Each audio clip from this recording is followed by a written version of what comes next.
Meus irmãos, a paz do Senhor.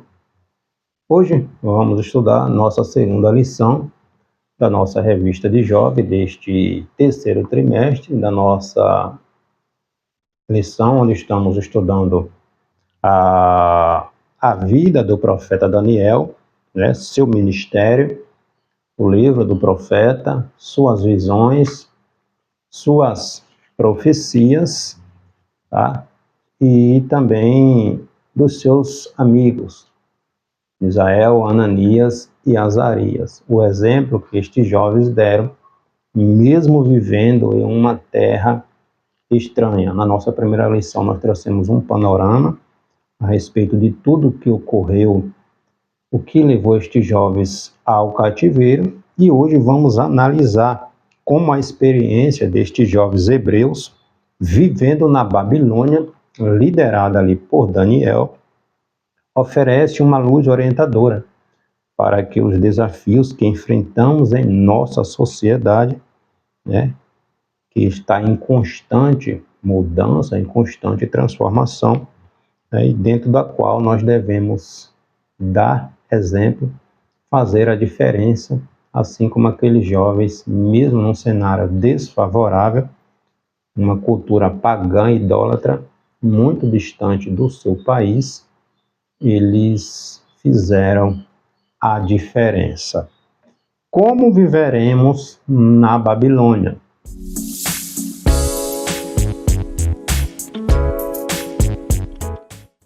Como viveremos na Babilônia? O título desta nossa segunda lição, onde algumas informações se faz necessário a gente observar. Pegar o exemplo destes jovens usados por Deus, mesmo em um cenário caótico ao qual eles e tantos hebreus estavam vivendo. Nosso texto principal está aqui em Jeremias, capítulo 29, versículo 7. Procurai a paz da cidade para onde vos fiz transportar, e orai por ela ao Senhor, porque na sua paz vós tereis paz. Resumo: o crente fiel pode habitar na Babilônia, mas a cultura da Babilônia não pode ter domínio sobre nós. No nosso texto principal, aqui no texto áureo de Jeremias, capítulo 29, versículo 7, Deus orienta, através do profeta Jeremias, para que o povo levado para o cativeiro orasse pela cidade, orasse pela paz da cidade, não só do povo judeu que estavam lá, mas a paz de toda a cidade. Haja vista que o tempo que eles passariam ali na Babilônia duraria aproximadamente ali 70 anos. Tá?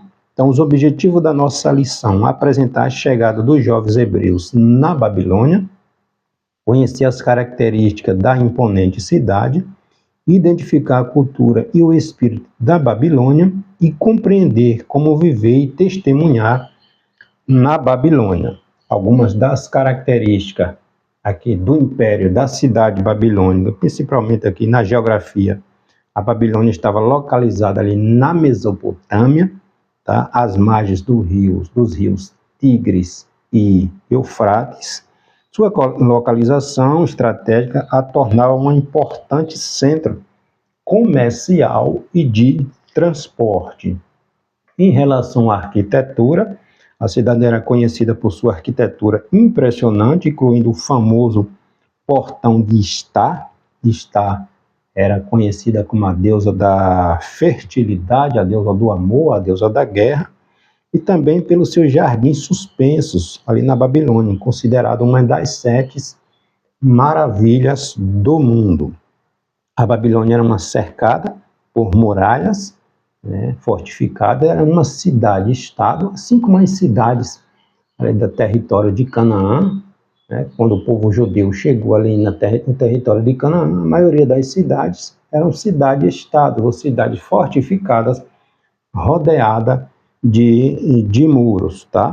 O comércio, a localização estratégica da cidade o tornava um importante centro comercial ali da região, tá? Facilitando o intercâmbio de mercadorias entre ali o Oriente e o Ocidente.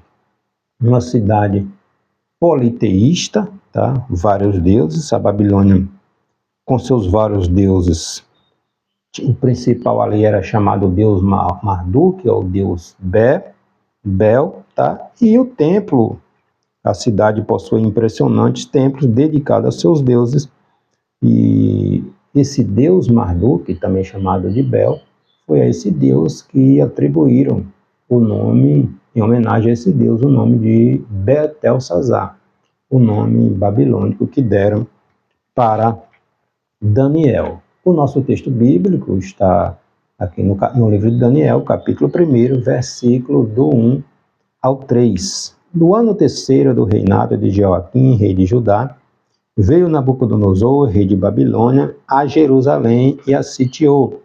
E o Senhor entregou nas suas mãos a Joaquim, rei de Judá, e uma parte dos utensílios da casa de Deus.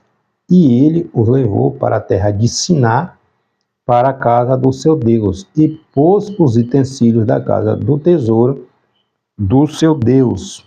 E disse o rei a Aspenaz, chefe dos eunucos, que trouxesse alguns dos filhos de Israel e da linhagem real e dos nobres.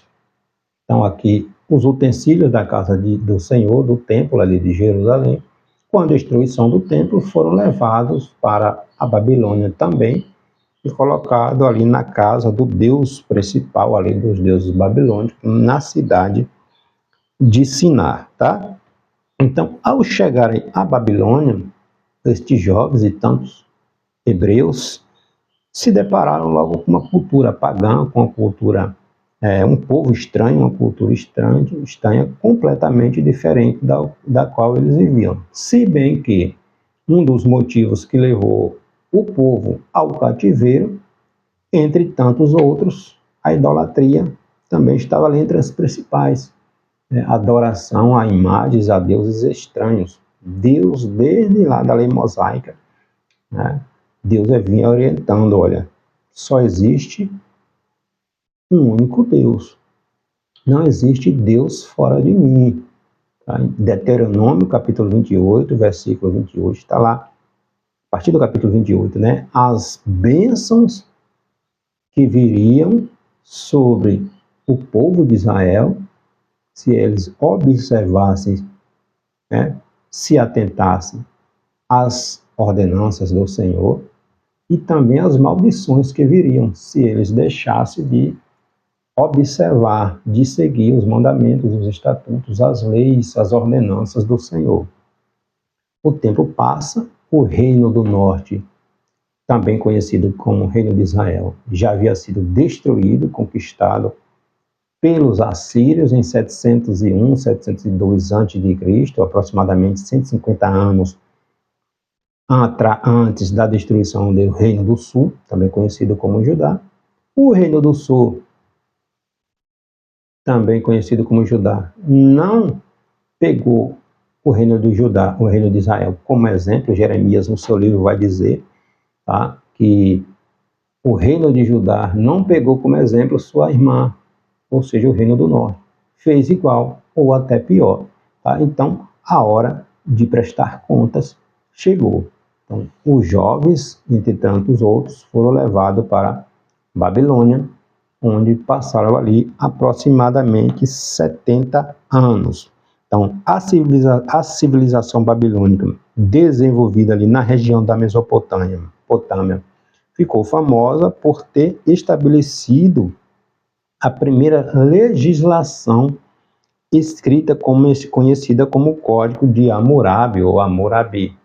Lembrando que a escrita começou na Mesopotâmia, tá? Então, o Código de Hammurabi foi criado na Mesopotâmia ali por volta de 1780 a.C., durante o reinado do sexto rei sumério, chamado Hammurabi, fundador do primeiro império babilônico. Então, o Código de Hammurabi, eles baseava-se na lei de Talião, ou seja, dizia que a punição do criminoso deveria ser semelhante ao crime, ao delito que ele havia cometido, ou seja, olho por olho, dente por dente. Aquilo que ele cometeu, que ele praticou, ele arcaria com a mesma coisa, tá? Então, esta lei foi escrita em uma pedra negra de diorito e continha 281 leis. Atualmente, essa pedra ela está exposta no Museu do Louvre, em Paris, na França, tá? Então, a Babilônia era conhecida pelo seu paganismo, pela sua imoralidade, pela sua idolatria, e era um sistema, um símbolo bíblico de reprovação diante de Deus. É neste cenário, para este ambiente, que o povo de Deus foi levado cativo por causa da desobediência, da rebeldia, da devassidão, dos desvios, das injustiças que vinham sendo praticadas entre a rei e sai rei, e com exceção de alguns, obviamente, mas a maioria fizeram o que era mal aos olhos do Senhor, tá? Então é nesse cenário que estes jovens tiveram que viver e lidar. E vamos pegar o exemplo de Daniel e de seus amigos, a exemplo do próprio José, registrado lá em Gênesis 36, José, filho de Jacó, onde José, mesmo num cenário desfavorável, José não negociou a sua fé. Primeiro tópico da lição, a chegada de Daniel e seus amigos na Babilônia, deportados para uma terra estranha, o jovem Daniel e seus companheiros, o sofrimento do justo. Então, novamente, relembrando, como falamos na nossa primeira lição, os babilônicos eles foram deportados, transportados para a Babilônia, os judeus, em 3 ocasiões. A primeira em 605 a.C., na primeira invasão, onde Daniel e seus amigos e muitos outros judeus foram levados.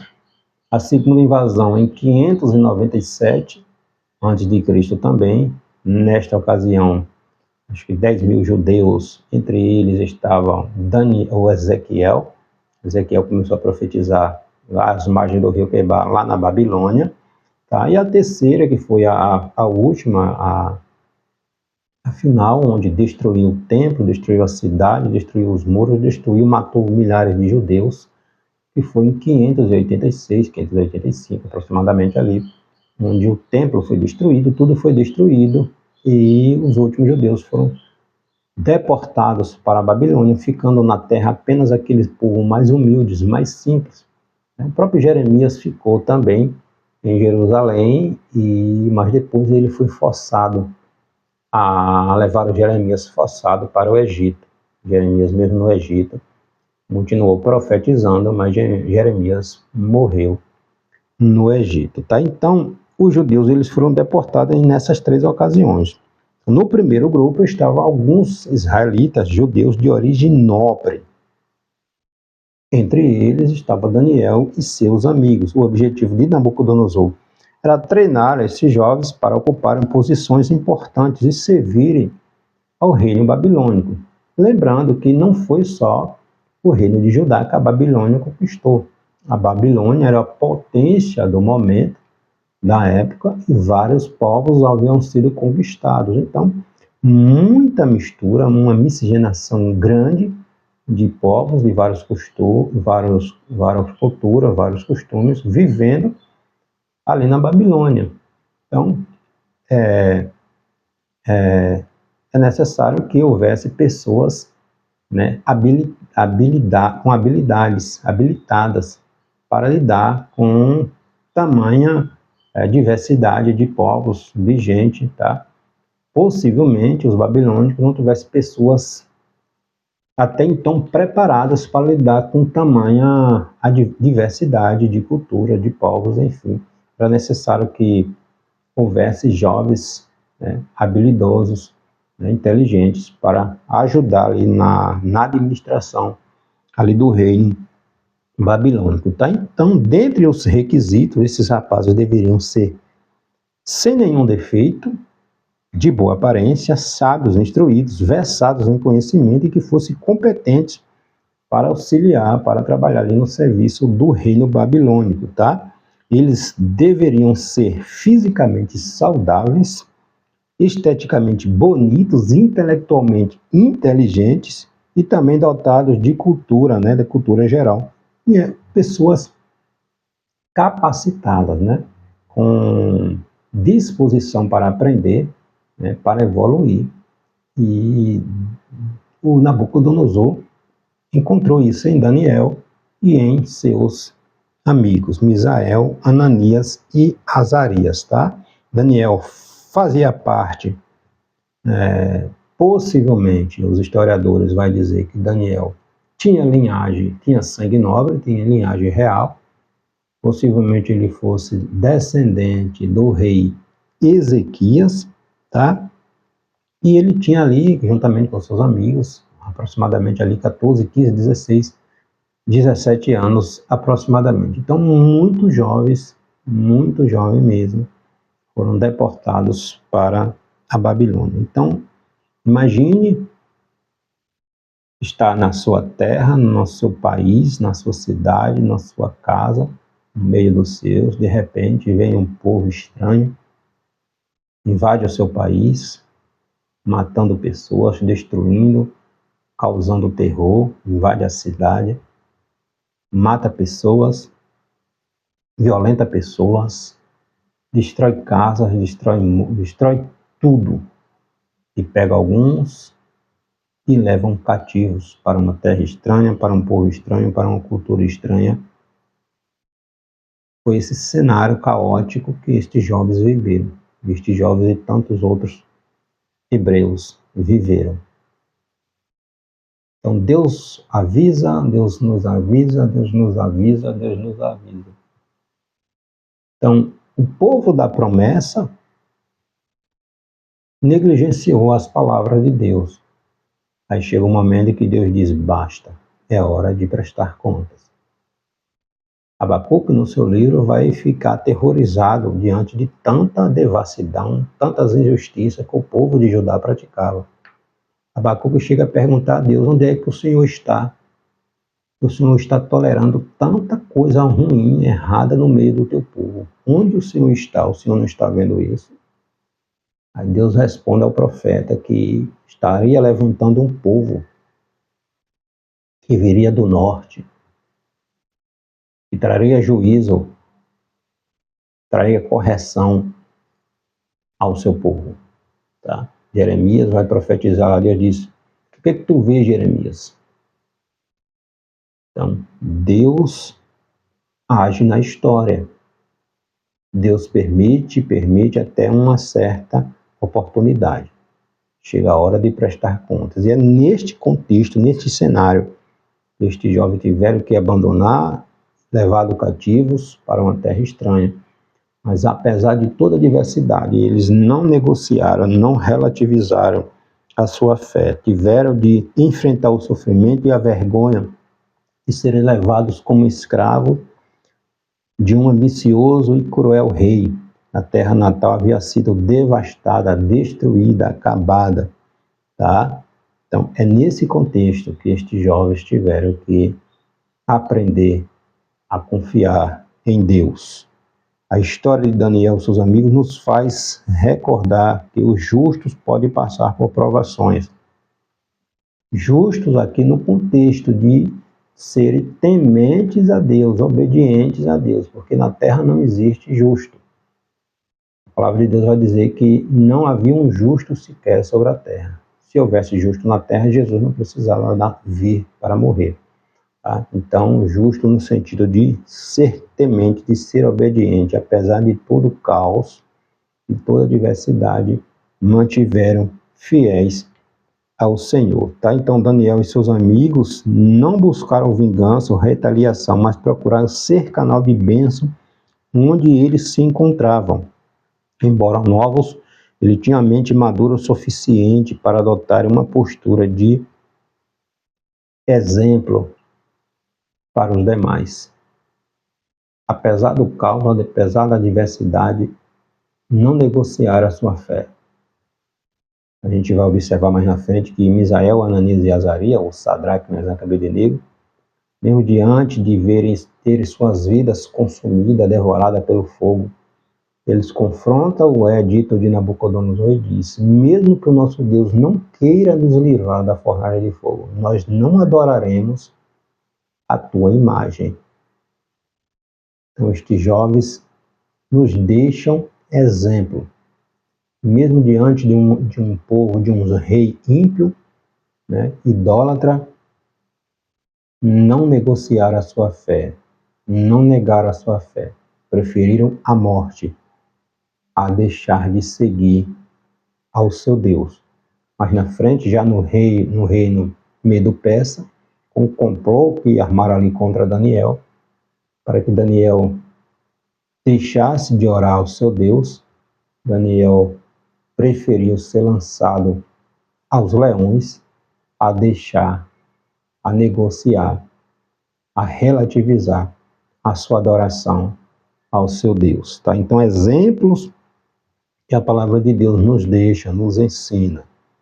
A imponente Babilônia, a capital imponente, a ostentação da cidade, uma cultura pagã.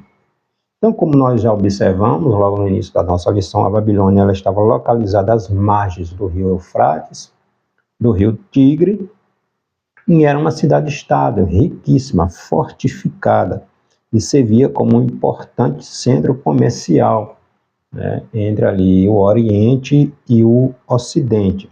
Jerusalém ficava aproximadamente 150 quilômetros da Babilônia. Tá? Então, a Babilônia é uma metrópole conhecida, né, pela sua suntuosidade, pela sua belíssima arquitetura. A cidade se fazia conhecer por seus luxuosos palácios reais e obras de arte, pátios, jardins, e dentre os quais os chamados jardins suspensos, estava ali o Jardim Suspenso, que era conhecido como ficou conhecido como uma das 7 maravilhas do mundo antigo. Então, toda a exuberância das obras arquitetônicas era uma forma de representar um simbolismo ali do poder, né, da grandiosidade do império, do reino babilônico, tá? A cidade da Babilônia, ela remete lá ao Gênesis. Ela foi fundada lá pelos descendentes de Noé, está lá em Gênesis capítulo 11, tá? Os descendentes de Noé decidiram ali construir uma torre, a chamada Torre de Babel, onde, segundo eles, alcançariam os céus, tá? Para que todos ficassem juntos, unidos. Eles usaram ali betumes, tijolos, na liderança de um homem chamado Nimrod. Né? Os homens usaram toda a sua inteligência, todo o conhecimento de engenharia da época para construir esse edifício, essa torre, simplesmente para a sua própria glória. Porém, Deus não se agradou do empreendimento deles, por isso confundiu as línguas e espalhou pela terra, dando ali origem o nome da cidade, Babel. O significado em hebraico de Babel é justamente isso, confusão, porque Deus gerou confusão ali entre eles, mudando ali as línguas, para que cada um seguisse o seu caminho e parasse de dar continuidade àquele empreendimento ali, em rebelião a Deus, tá? Sobre a cultura, os babilônicos atribuíam grande importância à sua religião, tá? Acreditava que os deuses governavam todos os aspectos das suas vidas, até as mais simples, tá? Do cotidiano aos mais diversificados. O deus principal era o chamado Marduk, o Bel, tá? Era considerado patrono ali da Babilônia. E uma das principais portas da cidade também, como já pontuamos, era dedicada à deusa Estar, conhecida como a deusa da fertilidade, deusa do amor, ou deusa da guerra, tá?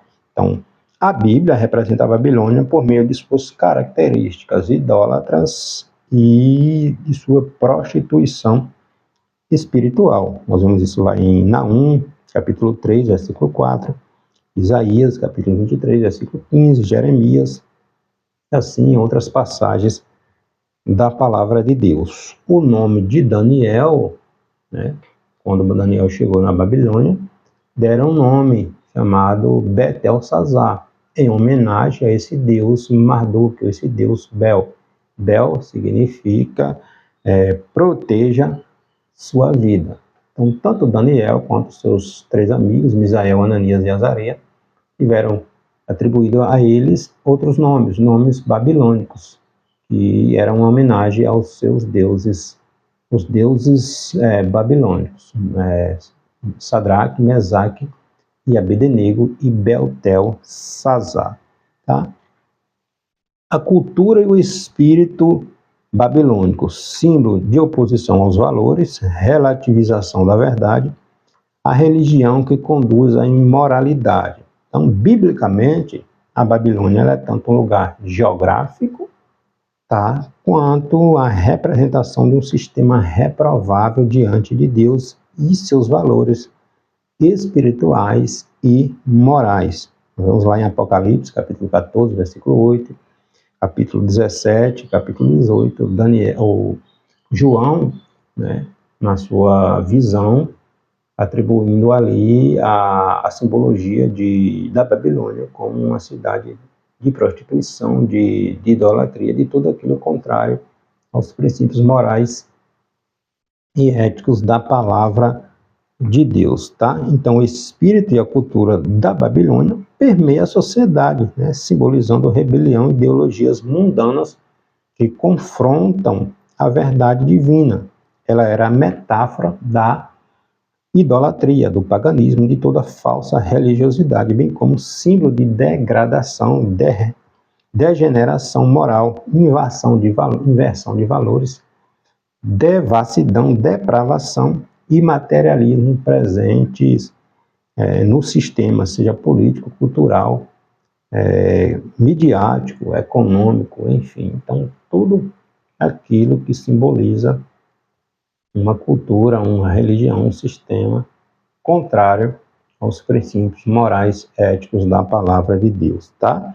Uma das principais características da cultura babilônica era a destruição e a noção de uma verdade absoluta, ou seja, o relativismo que tanto nós vemos sendo pregado, sendo aplaudido em nossos dias. Quando da invasão, ali da última invasão, eles levaram os utensílios ali do templo de Jerusalém e colocaram lá na casa do seu Deus, lá ensinar na Babilônia, juntamente com os utensílios lá dos deuses pagãos. Então, para eles, tanto faziam, não estava nem aí se era de Deus ou não. Jogaram juntamente lá com as coisas dos seus deuses. Então, assim é nessa cultura. Né? Tudo aquilo que simboliza, que representa, que é a representatividade do nosso Deus, tudo aquilo que está envolvido no nosso Deus, tá? Para esta cultura, para esse sistema, perdeu o valor. Para esse sistema pós-verdade, pós-modernidade, relativista, o homem pode ser um Deus, a natureza pode ser um Deus, os planetas são deuses, tudo é um Deus. Então coloca Deus como mais um, tá?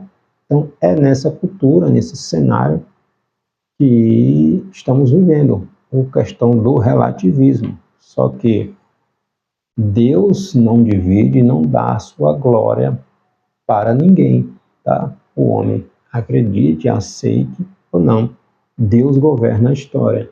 Mais cedo ou mais tarde, a hora de prestar contas chega.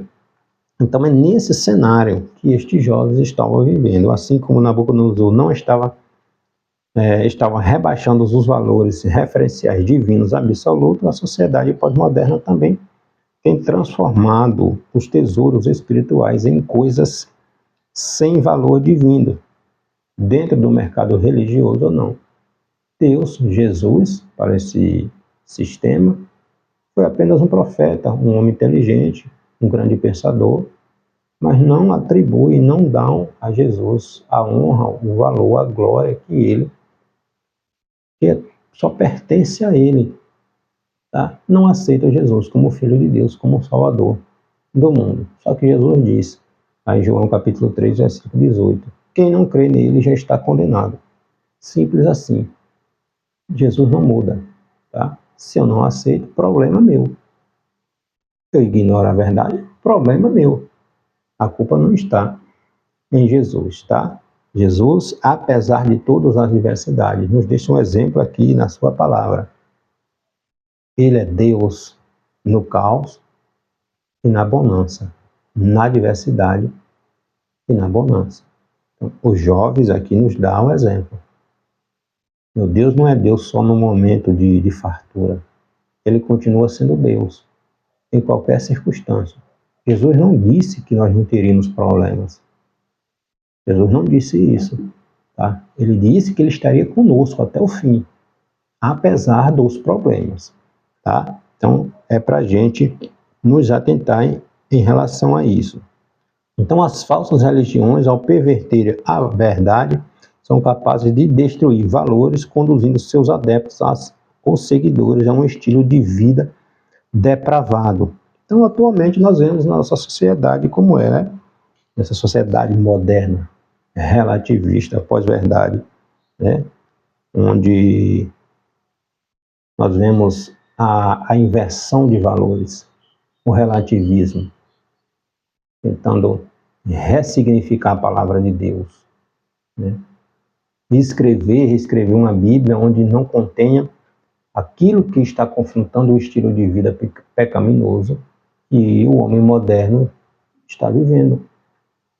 Se está me confrontando, tira isso daí. Não nos interessa. Só que Deus não muda.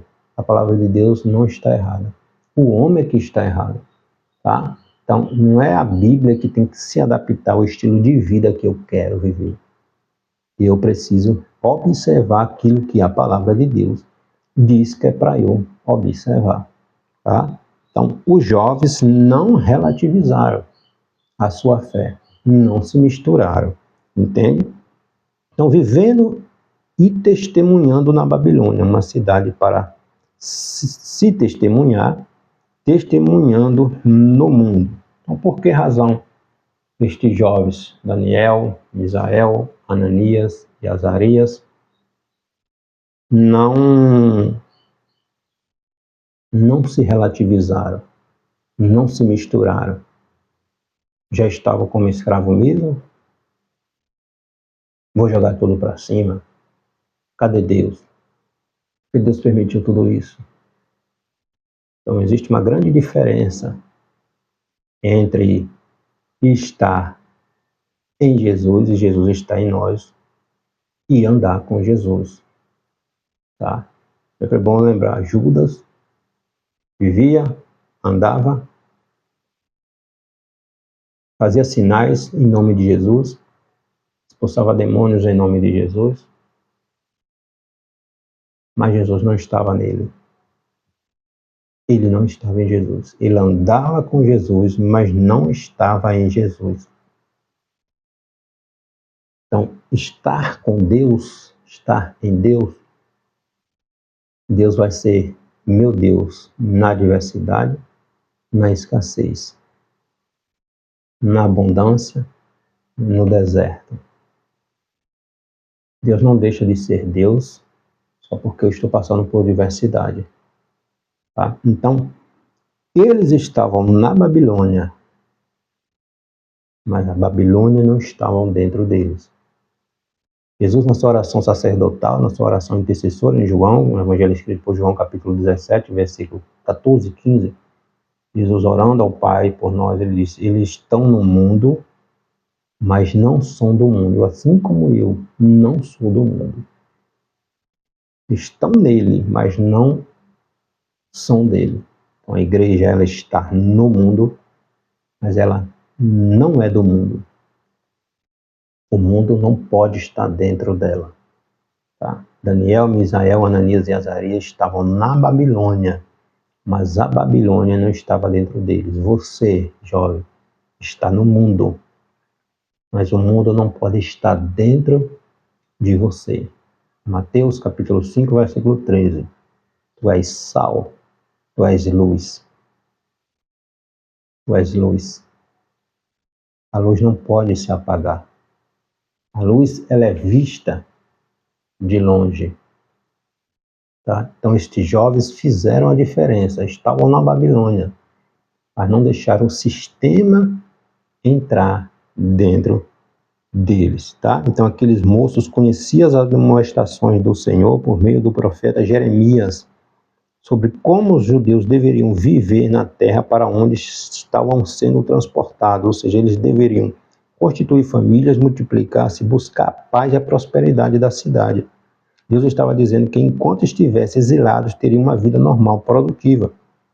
Foram instruídos a dar bom testemunho e contribuir para o bem de toda a sociedade, não só dos judeus, dos hebreus, mas de todos que estavam vivendo na Babilônia e da própria Babilônia. Ou seja, Deus diz: orai, buscai a paz da cidade, dos moradores, porque vocês estão aqui, tá? Não são daqui, mas estão aqui. Enquanto estão aqui, buscai e orai pela paz deste lugar.